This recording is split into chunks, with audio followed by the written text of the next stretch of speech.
The sound of a phone ringing echoed through the opulent penthouse suite of the Grand Metropolitan Hotel, cutting through the quiet rhythm of Maya Williams' work.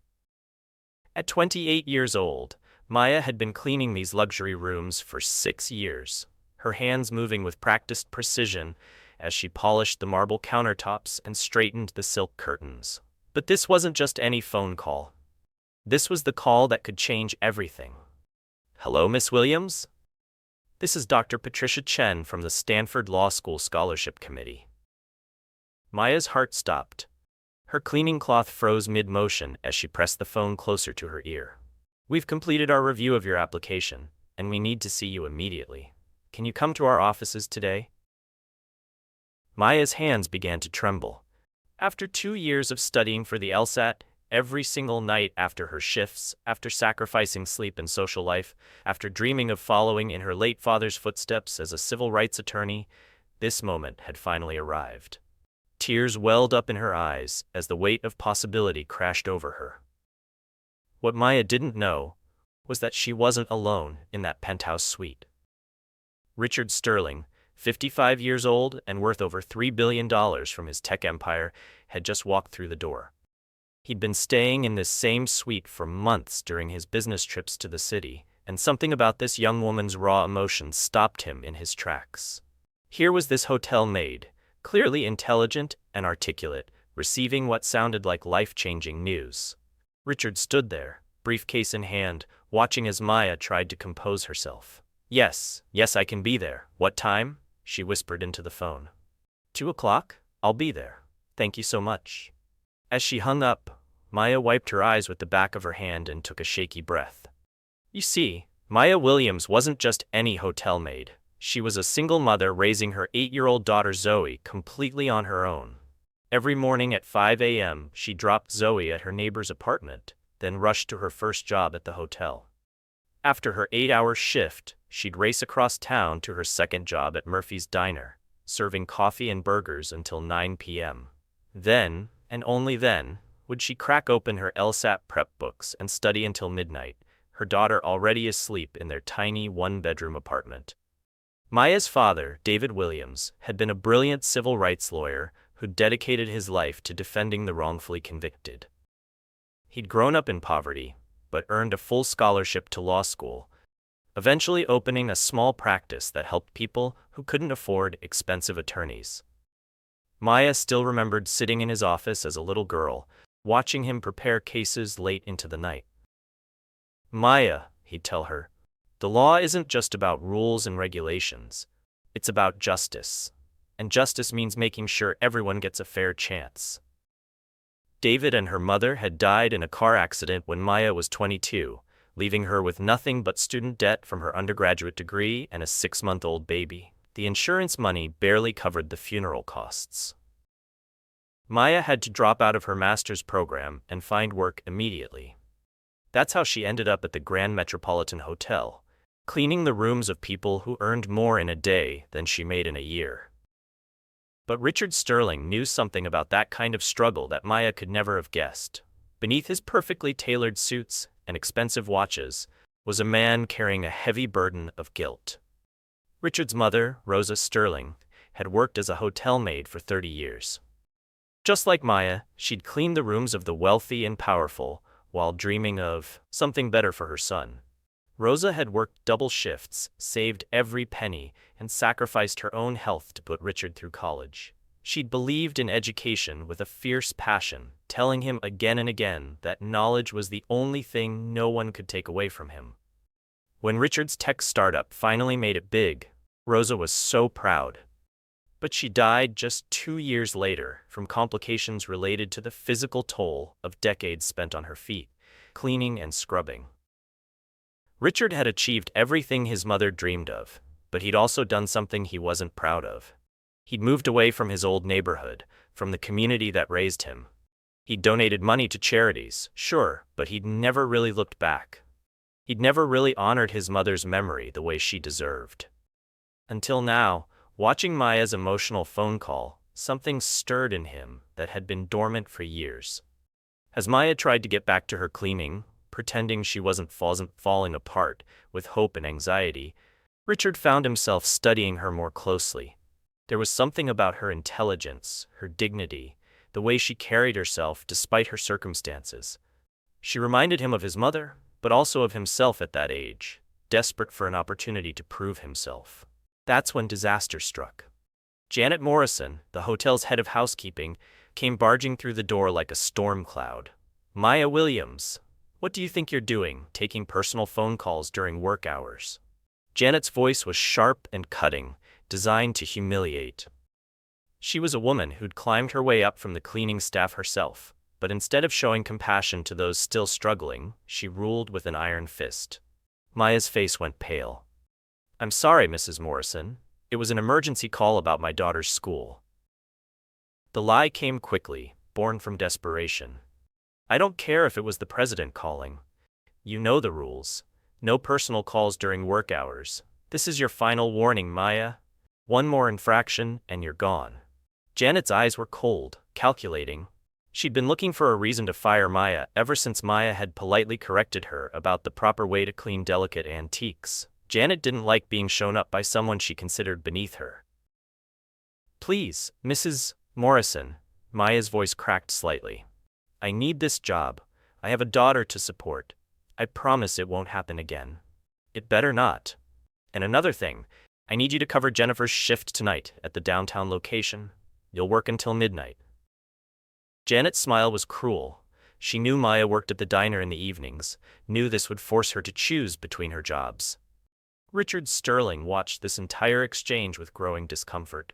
The class dynamics, the casual cruelty, the way Janet wielded her small amount of power over someone clearly more intelligent and deserving.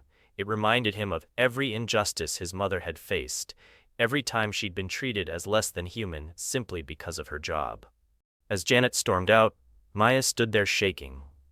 She looked at her phone, checking the time. It was already 11:30. The scholarship meeting was at 2 o'clock, but if she left now, Janet would fire her on the spot. And if she didn't go to the meeting, she'd lose her only chance at law school. Richard cleared his throat softly. "Excuse me, miss." Maya jumped, suddenly remembering she wasn't alone. "I couldn't help but overhear. Are you all right?" Maya straightened up immediately, switching back to professional mode despite the tears threatening to spill over. "I'm fine, Mr. Sterling. So sorry for the disturbance. I'll finish up your room right away." But Richard was looking at her with an expression Maya couldn't quite read. It wasn't pity, exactly. It was something deeper, more complex. Recognition, maybe. As if he was seeing something in her that she didn't even see in herself. "Take your time," he said quietly. "And Maya?" She looked up, surprised he knew her name. Sometimes the most important calls are the ones worth taking, regardless of the consequences. Maya stared at him for a moment, wondering what he meant. Little did she know that Richard Sterling was about to become the most important person in her journey toward justice. But first, she had to make the most difficult decision of her life. What would you do in Maya's situation? Would you risk everything for a chance at your dreams, or play it safe to keep the job that feeds your family? Let me know in the comments below. And if you're invested in Maya's story, and want to see how this incredible journey unfolds, make sure to hit that subscribe button right now. Trust me, you won't want to miss what happens next when Maya faces the scholarship committee, and when Richard Sterling makes a decision that will change both their lives forever.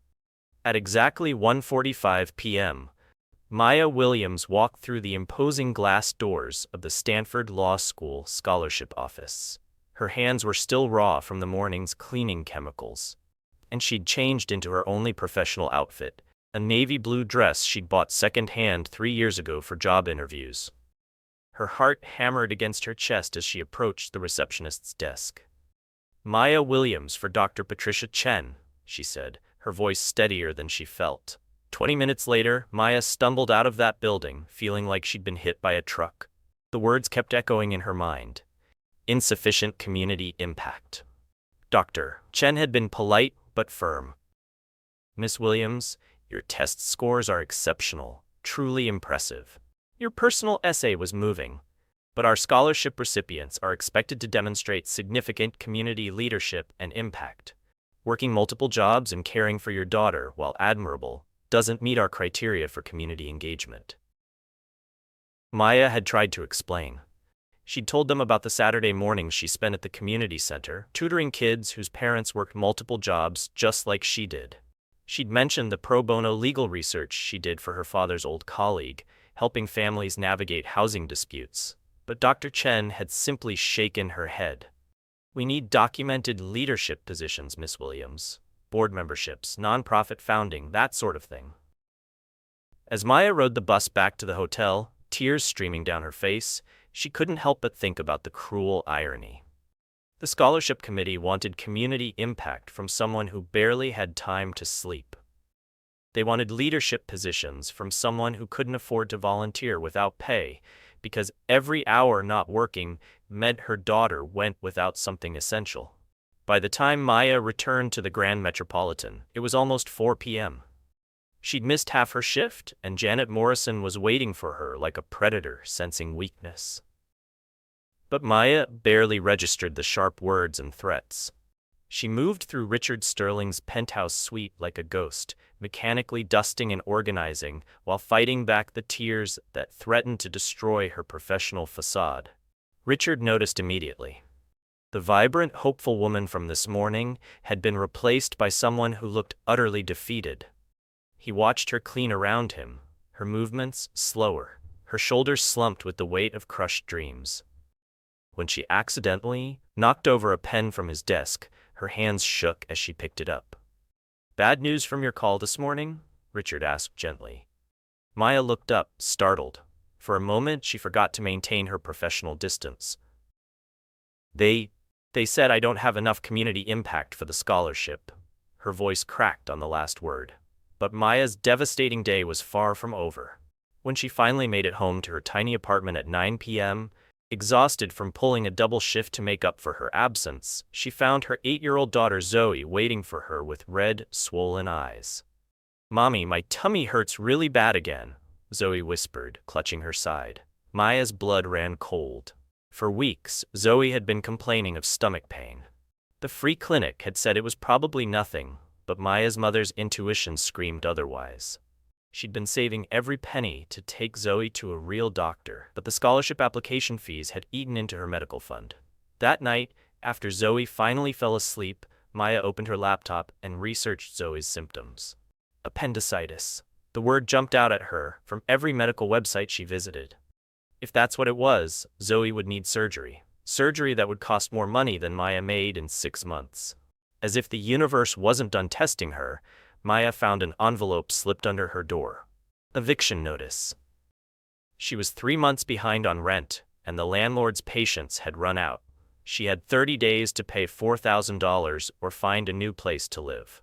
Maya sat on her couch, surrounded by bills she couldn't pay, staring at her sleeping daughter who might need surgery she couldn't afford, mourning a dream that had died that afternoon in a sterile office building. She'd never felt more alone or hopeless in her life. The next morning, Maya returned to Richard Sterling's suite with puffy eyes and a hollow expression.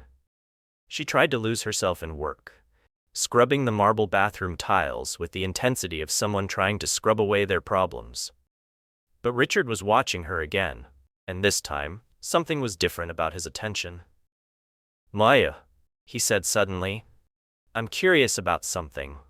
Yesterday you mentioned community impact for your scholarship. What kind of work were you hoping to do as a lawyer?"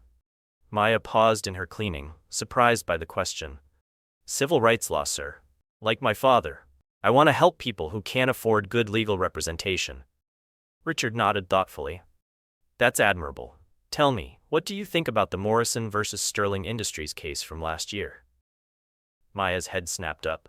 Morrison versus Sterling Industries. That had been a major employment discrimination case. She'd studied it extensively because it reminded her of her father's work. But why was Richard Sterling asking her about a case against his own company? "Well," Maya said carefully, still holding her cleaning cloth, "the plaintiff's legal team made a strong argument about systemic bias in hiring practices. They demonstrated a clear pattern of discrimination through statistical analysis of hiring data over 5 years. But Sterling Industries' defense was clever.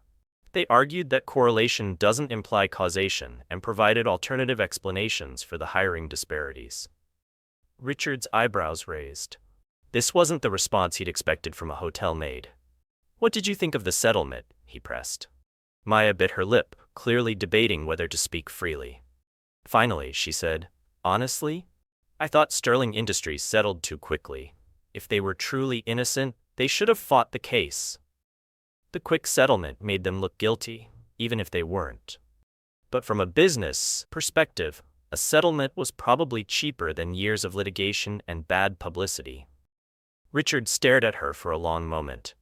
This young woman, who cleaned his bathroom for minimum wage, had just provided a more insightful analysis of his own company's legal strategy than some of his paid consultants. "You know," Richard said slowly, "I've been having some trouble with a minor legal matter. Nothing serious, just some contract language I can't quite figure out. Would you mind taking a look?" Maya hesitated. "Sir, I'm not a lawyer. I haven't even started law school yet. Just an opinion from someone who clearly understands legal reasoning." Richard pulled out a folder containing what looked like a standard business contract, but as Maya read through it, her expression grew more focused. The contract involved a community development project, and there were several clauses that seemed designed to benefit the developer at the expense of the local residents. "This is problematic," Maya said, her finger tracing a paragraph. "This clause here essentially allows the developer to change the terms of community benefits after construction begins. And this section about property value assessments, it's using an outdated methodology that will undervalue the displaced residents' homes." She looked up at Richard with fire in her eyes. "If this contract goes through as written, the community is going to get screwed. The developer will provide minimal benefits, pay below market rates for properties, and the residents will have no legal recourse." Richard felt something shift in his chest. Here was this brilliant woman, working multiple minimum wage jobs, facing eviction and her daughter's medical crisis, and she was more concerned about a hypothetical community getting cheated than her own desperate circumstances. "What would you change?" he asked quietly. For the next 30 minutes, Maya forgot she was supposed to be cleaning. She outlined a comprehensive revision strategy, explaining how to restructure the benefit guarantees, how to build in accountability measures, and how to ensure fair market value assessments. Her analysis was sophisticated, passionate, and exactly the kind of thinking Richard's foundation needed. As Maya spoke, Richard found himself remembering his mother's stories about the smart kids in their neighborhood who never got chances to show their potential. Kids who ended up in dead-end jobs not because they lacked ability, but because they lacked opportunity. He thought about his own journey from poverty to billions and how different his life might have been if just one person hadn't believed in his potential. But more than that, he recognized something in Maya that he'd lost in himself somewhere along the way. She had the fire his mother always talked about, the burning desire to use knowledge and skill to protect people who couldn't protect themselves. Richard had gotten rich, helping corporations optimize their operations. Maya wanted to get educated to help families keep their homes. "Maya," Richard said when she finished her analysis, "that was extraordinary. Where did you learn to think about legal issues like that?" Maya's cheeks flushed. "My father used to bring cases home when I was little.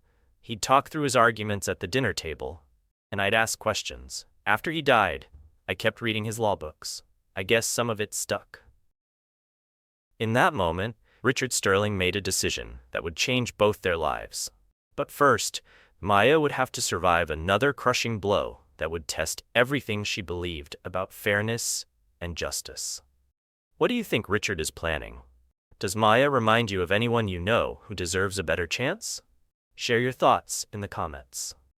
And if you're as amazed as I am by Maya's incredible legal mind hidden behind a hotel uniform, smash that subscribe button, because what happens next will absolutely blow your mind. The phone call that's about to change everything is just minutes away. 3 days later, Maya was mechanically folding towels in Richard Sterling's suite when her phone rang again. She glanced at the caller ID and her heart nearly stopped. Stanford Law School Scholarship Committee. Again. Maya looked around the empty suite and answered with trembling hands. Hello, this is Maya Williams. Miss Williams, this is Dr. Patricia Chen again. I have some rather extraordinary news. Dr. Chen's voice sounded completely different from their last conversation, warmer, almost excited. An anonymous donor has just contacted our office. They want to fund your entire law school education, plus living expenses for you and your daughter. Maya's legs gave out. She sank onto the edge of Richard's couch, the phone pressed so hard against her ear it hurt. I'm sorry, could you repeat that? A full scholarship, Miss Williams. Tuition, books, housing allowance, even a stipend for childcare. The donor was very specific. They want to support a single mother pursuing civil rights law. They said, and I quote, "Someone who understands struggle has the best chance of fighting injustice." Maya couldn't breathe. The room spun around her as Dr. Chen continued talking about enrollment, procedures, and start dates, but the words felt like they were coming from underwater. After years of 18-hour days, after countless nights studying by the light of her phone because the electricity was shut off, after watching her daughter eat peanut butter sandwiches for dinner because it was all they could afford, someone wanted to give her everything she'd ever dreamed of. Miss Williams, are you still there? Yes, Maya whispered, tears streaming down her face. Yes, I'm here. Who is the donor? I need to thank them. They've requested to remain completely anonymous. The only condition is that you maintain at least a 3.5 GPA and commit to spending your first 2 years after graduation doing pro bono work for underserved communities. Maya laughed through her tears. That's not a condition. That's exactly what I planned to do anyway. After Dr. Chen hung up, Maya sat in stunned silence, staring at her phone. Her mind immediately went to Richard Sterling. The timing was too convenient. He'd witnessed her scholarship rejection, seen her legal analysis skills, heard her passionate commitment to helping others. But when she thought about it logically, why would a tech billionaire care about one hotel maid's dreams? 20 minutes later, Richard walked into his suite to find Maya still sitting on his couch. Tears dried on her cheeks, but her eyes red and swollen. Maya, are you all right? Did something happen with your daughter? Maya looked up at him, studying his face carefully. Someone just paid for my law school education. Everything. Tuition, living expenses, childcare, everything. Richard's expression didn't change. That's incredible news. You must be thrilled. It was you, wasn't it? Maya asked directly. Richard met her gaze steadily. Maya, I'm flattered that you'd think I'd do something so generous, but I had nothing to do with it. Maybe someone else recognizes your potential. Maya wanted to believe him, but something in his eyes made her suspicious. Still, what could she say? Even if it was Richard, he clearly didn't want credit for it. And honestly, she was too overwhelmed with gratitude and relief to push the issue. I don't know how to process this, Maya admitted. Yesterday I thought my life was over. Today, someone hands me everything I've ever wanted. It doesn't feel real. Richard sat down in the chair across from her. Maya, can I ask you something personal? She nodded. What scares you most about this opportunity? The question caught Maya off guard. She expected him to ask about her plans or her excitement, not her fears. Honestly? Maya took a shaky breath. I'm scared I'll fail. I'm scared I'll get to law school and realize I don't actually belong there. I'm scared that whoever gave me this chance will regret it when they see that I'm just a hotel maid who got lucky. Richard leaned forward. Maya, in the last week, I've watched you demonstrate legal analysis skills that would impress partners at top firms. I've seen you maintain dignity under pressure that would break most people. You don't just belong in law school. Law school needs people like you. Something in his voice made Maya look at him more carefully. There was a depth of understanding there that went beyond polite encouragement. You sound like you know something about that kind of fear, she said quietly. Richard was quiet for a long moment. Maya, I've been thinking about something since our conversation yesterday. About your legal analysis, about your passion for justice, about your situation. He paused, choosing his words carefully. I have a proposition that could change both our lives. Maya's guard went up immediately. What kind of proposition? I've been running background checks on you, Maya. I know that might sound invasive, but hear me out. Richard held up his hand as Maya started to object. I know about your father's legal work. I know about the cases he won for families facing eviction, for workers cheated out of wages, for people the system failed. I know about your volunteer work at the community center, even though you barely have time to breathe. I know about your daughter's medical needs and your financial struggles. Maya stood up abruptly. You investigated me? What gives you the right to? Because I need someone exactly like you, Richard interrupted. Someone brilliant who understands what it means to fight for survival. Someone who wants to use the law to protect people, not just to make money. Maya stared at him, her mind racing. I don't understand. Richard stood up too, his expression more serious than she'd ever seen it. I'm starting a foundation, Maya, a legal advocacy foundation focused on economic justice and civil rights. I need someone to help me build it from the ground up, someone who understands the communities we want to serve because they've lived that reality. Maya felt dizzy. You want to hire me? I haven't even started law school yet. I want to offer you a partnership, not just a job. You'd go to law school as planned, but you'd also work part-time with the foundation, learning the practical side of legal advocacy. Full salary, health insurance for you and Zoe, housing assistance, everything you need to focus on your studies without worrying about survival. Maya sank back onto the couch. Why me? You could hire experienced lawyers, people with connections and reputation. Richard's voice got quieter, more personal, because experienced lawyers with connections and reputation don't usually understand what it's like to choose between paying rent and buying groceries. They don't know what it means to study by candlelight because the power got shut off. They've never had to explain to a child why they can't afford a birthday party. Something in his tone made Maya realize this wasn't theoretical for Richard Sterling either. My mother cleaned hotel rooms for 30 years, Maya. She worked herself to death so I could have opportunities she never had. I built an empire, but I forgot something important along the way. I forgot why she sacrificed so much. You remind me of her fire, her intelligence, her absolute refusal to give up no matter how hard things got. Maya felt tears welling up again. This is all happening too fast.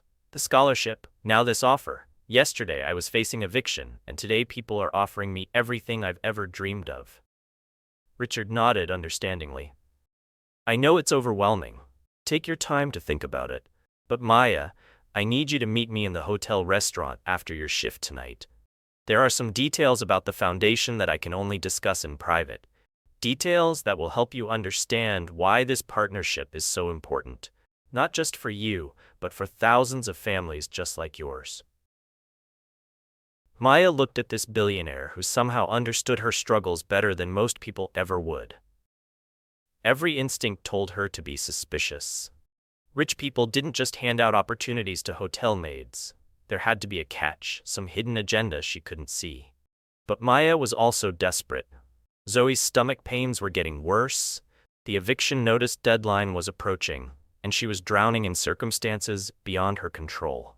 If Richard Sterling was offering her a lifeline, could she really afford to refuse it just because it seemed too good to be true? What time? She asked quietly. 8 o'clock. Table 12 in the back corner. It's private there. Maya nodded slowly. Okay, I'll be there. As Richard gathered his briefcase and headed for the door, he turned back one more time. Maya, whatever you're thinking right now, that this is charity, that there's some catch, that you don't deserve it, push those thoughts aside. Sometimes the universe puts people in each other's paths for a reason. Maybe this is one of those times. After he left, Maya sat alone in the luxury suite, surrounded by the wealth and privilege she cleaned up after every day, trying to process the fact that her entire life had just changed in a single phone call and conversation. But what Maya didn't know was that Richard Sterling hadn't told her the whole truth about the foundation.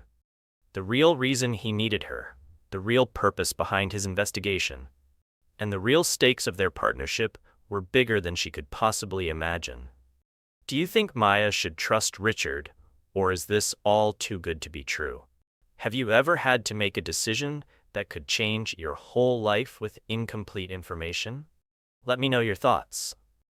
If you're on the edge of your seat, wondering what Richard is really planning and whether Maya's dreams are about to come true or turn into a nightmare, hit that subscribe button now. Because the restaurant meeting is going to reveal secrets that will shock you. At exactly 8 o'clock that evening, Maya Williams walked into the Grand Metropolitan's restaurant, wearing the same navy dress she'd worn to the scholarship interview. Her hands were shaking as she approached table 12 in the back corner, where Richard Sterling sat waiting with 2 folders in front of him. "Maya, thank you for coming. Please, sit down." Maya remained standing for a moment, studying his face. "Before we start, I need to ask you again. Are you the anonymous donor who paid for my law school?" Richard looked her straight in the eye. "Maya, I give you my word, I had nothing to do with your scholarship. Someone else believes in your potential as much as I do." Maya sat down slowly, still suspicious but willing to listen. Richard opened the first folder. "What I'm about to offer you is completely separate from that scholarship. I want to hire you as the founding legal consultant for the Sterling Foundation for Economic Justice." Maya's eyes widened as she saw the contract. The salary figure made her gasp audibly. It was more money than she'd made in the last 3 years combined. "This is impossible," Maya whispered. "You want to pay me $90,000 a year to go to law school and work part-time for your foundation? Plus full health insurance for you and Zoe, housing assistance, and an education fund for your daughter," Richard added. "In return, you'd work 20 hours a week helping us develop legal strategies for communities facing economic displacement, wage theft, and housing discrimination." Maya pushed the contract away. "Mr. Sterling, I appreciate what you're trying to do, but I can't accept charity. I've worked for everything I have, and I'm not going to start taking handouts now, no matter how desperate I am." Richard leaned back in his chair. "Maya, let me tell you about someone. Her name was Rosa Sterling, and she was the smartest person I've ever known. She could solve complex problems in her head, debate politics better than any professor, and had more wisdom about human nature than most people acquire in a lifetime." Maya noticed his use of past tense and remained quiet. "Rosa cleaned hotel rooms for 30 years. Every single day, she scrubbed toilets and changed sheets for people who treated her like she was invisible. She worked double shifts, saved every penny, and sacrificed her health so her son could go to college. She believed that education was the only way to break the cycle of poverty." Richard's voice grew heavy with emotion. "That son became a tech billionaire. He built companies, made more money than Rosa could have imagined in her wildest dreams. But you know what he never did? He never went back to help other people like his mother. He got rich and moved to a different world, leaving behind everyone who looked like Rosa, everyone who struggled like Rosa." Maya realized he was talking about himself. "My mother died from complications related to diabetes and high blood pressure, conditions that got worse because she couldn't afford regular medical care, because she worked herself to exhaustion, because she spent 30 years on her feet scrubbing other people's messes." Richard's hands clenched on the table. "She died 2 years after I made my first million, and I was too busy building my empire to notice how sick she was getting." Tears welled up in Maya's eyes as she understood the depth of his guilt and regret. "This foundation isn't charity, Maya. It's my mother's legacy. It's my chance to honor her sacrifice by making sure other brilliant women like her, like you, get the opportunities they deserve instead of spending their lives cleaning up after people who will never see their worth." Richard opened the second folder. "These are the cases we want to take on in our first year. Families facing eviction due to illegal rent increases, workers whose employers are stealing their wages, communities being displaced by gentrification with no legal recourse." Maya looked through the case files, her legal mind immediately seeing the patterns of injustice, the systematic ways the wealthy and powerful exploited the poor and vulnerable. "This is exactly the kind of work my father did," she said quietly. "I know, that's why I need you, Maya. Not as an employee, but as a partner. Someone who understands these communities because you've lived in them. Someone who knows what it means to fight for survival." Before Maya could respond, a familiar and unwelcome voice cut through their conversation. "Miss Williams, what do you think you're doing?" Janet Morrison, the head of housekeeping, stood behind Maya with her arms crossed and fury in her eyes. Behind her was Mr. Patterson, the hotel's general manager, a thin, sharp-faced man who treated the staff like they were barely human. "Miss Williams is supposed to be working right now," Mr. Patterson said coldly. "Instead, I find her harassing our most valued guest." Maya's face burned with humiliation. "I'm not harassing anyone. Mr. Sterling invited me to." "Mr. Sterling?" Patterson interrupted, not even looking at Maya. "I sincerely apologize for this employee's inappropriate behavior. I assure you she will be terminated immediately for this breach of professional conduct." This was Richard Sterling's moment of truth. Maya watched his face carefully, wondering if he would protect his comfortable position as a valued guest or stand up for her publicly. Everything he'd said about partnership and respect would be meaningless if he let them humiliate her now. Richard stood up slowly, his expression cold as ice. "Mr. Patterson, I think there's been a misunderstanding." Patterson smiled obsequiously. "Not at all, sir. We take harassment of our guests very seriously." "Good," Richard said, "because I'm about to file a harassment complaint myself." Patterson's smile faltered. "Sir? Miss Williams is here as my invited guest to discuss a business proposition. Your aggressive interruption of our private meeting constitutes harassment. Not of me, but of her." Maya felt her heart pounding as she watched Richard face down the hotel management. "Furthermore," Richard continued, his voice getting louder, "I've witnessed your staff supervisor, Miss Morrison, engage in discriminatory behavior toward Miss Williams on multiple occasions.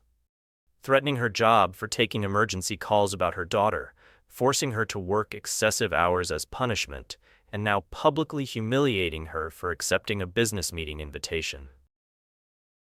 Janet Morrison's face went white. "Mr. Sterling, you don't understand the situation."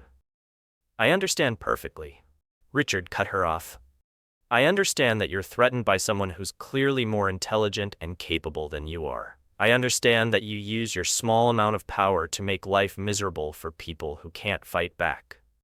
The entire restaurant had gone quiet, other diners turning to watch the confrontation. "Mr. Sterling," Patterson said desperately, "surely we can resolve this privately." "No, we can't." Richard's voice carried the authority of someone worth $3 billion. "Because this isn't private. This is systemic. This is how people like Miss Williams get treated every single day by people like you. And I'm done staying silent about it." Richard turned to Maya, who was staring at him in shock. "Maya, this is what I meant about partnership. This isn't charity. It's justice. It's using privilege and power to level the playing field for people who deserve better." Maya felt something shift inside her chest. For the first time in years, someone with real power was fighting for her instead of against her. "Mr. Patterson," Richard said, never taking his eyes off Maya, "you're going to apologize to Miss Williams for your unprofessional conduct. Then you're going to remove Miss Morrison from any supervisory role over her. And then you're going to forget this conversation ever happened. Because if I hear about any retaliation against Miss Williams, I'll be having a very different conversation with your corporate headquarters." Patterson stammered an apology, his face red with embarrassment and fear. Janet Morrison looked like she wanted to disappear into the floor. After they hurried away, Richard sat back down across from Maya. "That's what partnership looks like, Maya. Using whatever power you have to protect people who deserve protection."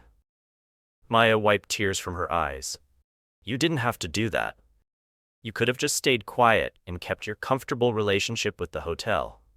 "My mother spent 30 years staying quiet while people treated her like dirt," Richard said firmly. "I'm done with quiet. The question is, are you ready to stop being quiet too?" Maya looked down at the contract, then back up at Richard Sterling. For the first time since her father died, she felt like someone truly understood what she was fighting for. "This really isn't charity?" she asked one more time. "Maya, charity is giving someone fish. Partnership is teaching them to fish and then helping them build a fishing company that feeds the whole community." Richard smiled. "I need you to help me build something that will outlast both of us. Something that will make sure no other brilliant woman has to choose between her dreams and feeding her family." Maya picked up the pen with trembling hands. "Then let's change some lives. Have you ever had someone stand up for you when you couldn't defend yourself?" What would you have done in Maya's situation? Taken the partnership or walked away to maintain your independence? Share your story in the comments. If this incredible transformation has you inspired and you want to see how Maya and Richard's partnership changes everything for families just like hers, smash that subscribe button right now, because the final chapter of this story will restore your faith in justice and second chances. What happened next would surprise the entire Grand Metropolitan Hotel staff. Richard Sterling didn't just defend Maya Williams. He took immediate action that sent ripples through the hotel's corporate structure. Within 24 hours, Mr. Patterson was removed from his position as general manager, not just fired, but permanently banned from working in the Sterling Hotel chain. Richard made it clear to the corporate board: discrimination would not be tolerated in any property where he held influence. Janet Morrison found herself demoted back to regular housekeeping duties, stripped of her supervisory role, and forced to witness Maya's transformation from the very bottom of the hierarchy she'd used to torment others. But the real magic happened 3 months later. Maya Williams walked into Stanford Law School's orientation day wearing a tailored business suit, her head held high with confidence she'd never felt before. Her daughter Zoe, completely recovered from her appendectomy, which Richard's health insurance had covered entirely, sat in the front row of the auditorium, beaming with pride at her mother. The Sterling Foundation for Economic Justice had opened its first office in Maya's old neighborhood, in the same community center where she used to tutor kids on Saturday mornings. Maya split her time between law school and foundation work, using her lived experience to identify the cases that would make the biggest impact for working families. Their first major victory came just 2 months into operation. The foundation successfully challenged illegal eviction practices that had displaced over 300 families, winning not only immediate housing for the displaced residents, but also a landmark settlement that changed housing laws citywide. Richard Sterling had found something he'd lost years ago: a sense of purpose that went beyond profit margins and stock prices. Working alongside Maya, he rediscovered the fire his mother Rosa had always talked about: the burning desire to use success as a tool for justice rather than just personal comfort. Maya never forgot the words her father had spoken to her as a little girl, sitting in his cramped legal office. "Maya, justice isn't just about winning cases. Justice shared is justice multiplied. When you help one family keep their home, you're teaching the whole community that they deserve to fight for what's theirs."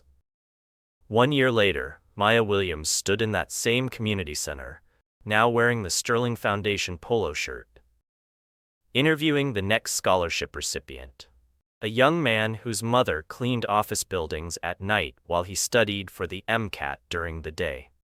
As she listened to his story, Maya saw herself reflected in his desperate hope and fierce determination.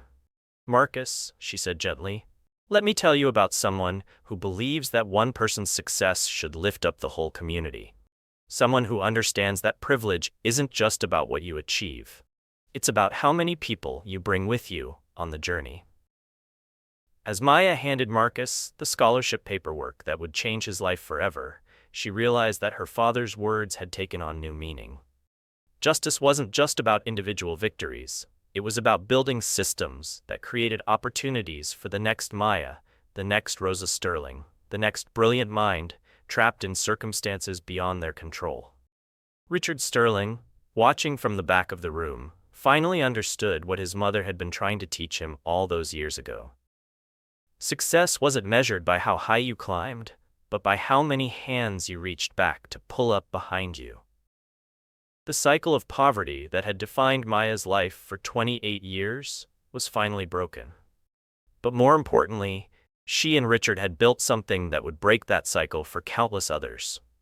The hotel maid who answered a phone call about her dreams had become the architect of other people's possibilities. In a world where wealth often isolates and poverty often silences, Maya Williams and Richard Sterling had proven that the most powerful partnerships are built on shared understanding of struggle and a mutual commitment to justice. They had transformed not just their own lives, but the lives of everyone brave enough to believe that things could be different. Maya's story reminds us that sometimes the most extraordinary changes begin with the most ordinary moments. A phone call, a conversation, a choice to see potential where others see only problems. Her journey from hotel maid to law student to community advocate proves that with the right partnership and unwavering determination, anyone can rewrite their story and help others rewrite theirs. What barriers in your own life would you overcome if someone believed in your potential the way Richard believed in Maya's?